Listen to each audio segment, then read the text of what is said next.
It's a contradiction many of us don't often see. A close-knit home filled with tradition. At the same time, teens experimenting with the modern world and its temptations during a rite of passage called Rumspringa. For the Amish, they do it at 16. They do it while they're still living at home. The experimentation with drugs and alcohol. The hum of horse hooves greet therapist Chris Weber each week in a town where horse and buggies carry old order Amish. His clients park their buggies to seek his addictions counseling inside a house of help. I've seen people, at probation offices and courts and other places when they first discover that, my gosh, the Amish drink, that they're kind of offended and upset. For more than a decade, the two-story tan home for the Amish Youth Vision Project has helped teens who are court-ordered to do substance abuse counseling. Most of the kids that I work with aren't addicts. They're what you run into with most juvenile arrests, which is mostly just kids that are binge drinking, experimenting. A neat row of chairs is usually filled with teens from the third largest population of old order Amish in the nation. The culturally accepted thing is a lot of drinking. They're almost always arrested in a group.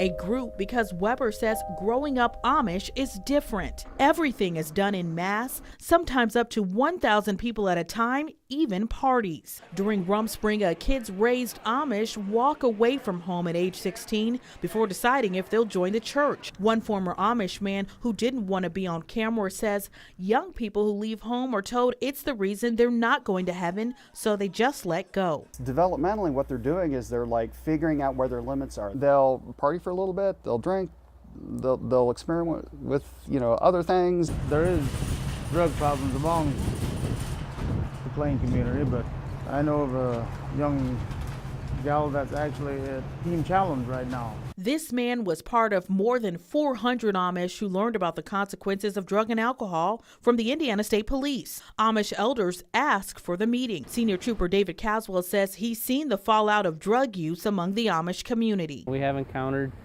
Amish men and women who were impaired that had passed out in the buggy and the horse was taking them home. The state doesn't track deaths by religion, but in all of Elkhart County in 2016, 27 people died from alcohol-related causes compared to 23 for drugs. Connie Kerrigan is an outreach director for Parkview Health.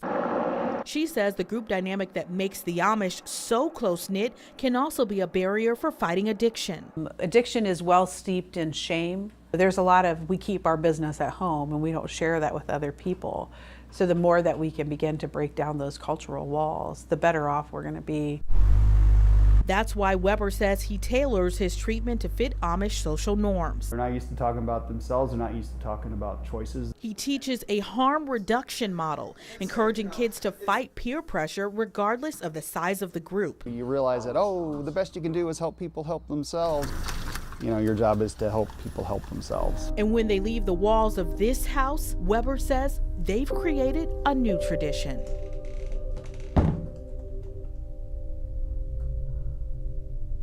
Suffering because their parents can't take care of them. They're addicted. That addiction leaves these children in the system, a system that is now overrun with too many kids and not enough foster parents to take care of them. Kids abandoned by addicts. That's a princess and that's... Innocence is naturally instilled in children, but it's delicate. One moment, one mistake, one relapse can shatter it. For many kids in our area, instead of thinking about, kid things, Mommy, I want to play a puzzle. They're thinking about whether their parents will stay clean tonight. That's a good girl. That's a good dog. Right now, Bella is Joel and Jamie Irwin's only kid. But just a few months ago, Bella had two sisters. For a year, the Irwins were foster parents to two little girls in Elkhart County. Full of energy, creative, kept me on my toes, I know. Strong-willed, very strong-willed. The girls' mom addicted to methamphetamine, unable to take care of them. The mother had, drug problems, pretty serious drug problems. The girls are just a small part of a bigger picture. In the past 4 years, Indiana's DCS cases have significantly increased. From September of 2014 until now, almost 10,000 more children entered the system.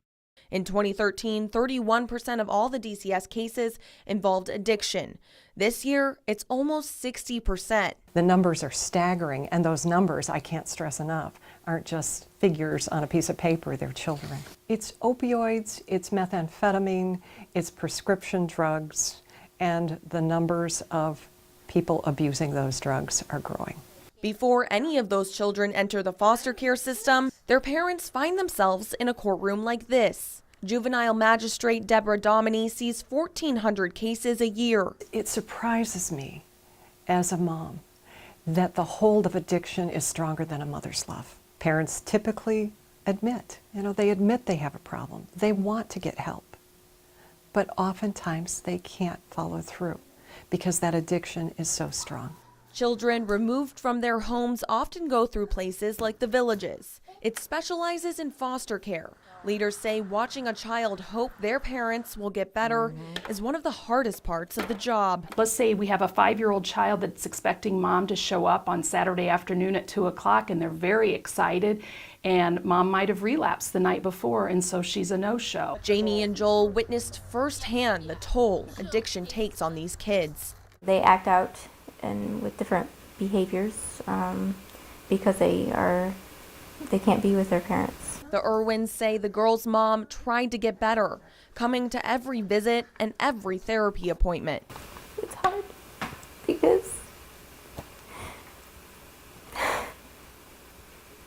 we really wanted their mom to do well, and she did do well. But just a few months after the girls were reunited with their mom, that addiction itch came creeping back. Their mother relapsed again. The girls' grandma now has them. And now, the girls are hurting. Their grandma is taking care of them really well, the best she can. And but they still don't have a mom. And all they want is a mom. That's all they want. The clock is ticking when you're dealing with children. They can't wait forever while parents fight an addiction. She does love them. It's just right now she's in a dark place. And so are the girls, living without a vital piece of their puzzle. Just like so many other kids in our area, abandoned by addicts, struggling to understand why their parents can't get clean for them. Jamie and Joel are still in contact with the girls. They visit almost every month. And any day now, they're expected to get another foster kid. But there's still a need for foster families in our area, and that need is constantly growing. To see how you can become one, log on to WSBT.com and click on this story.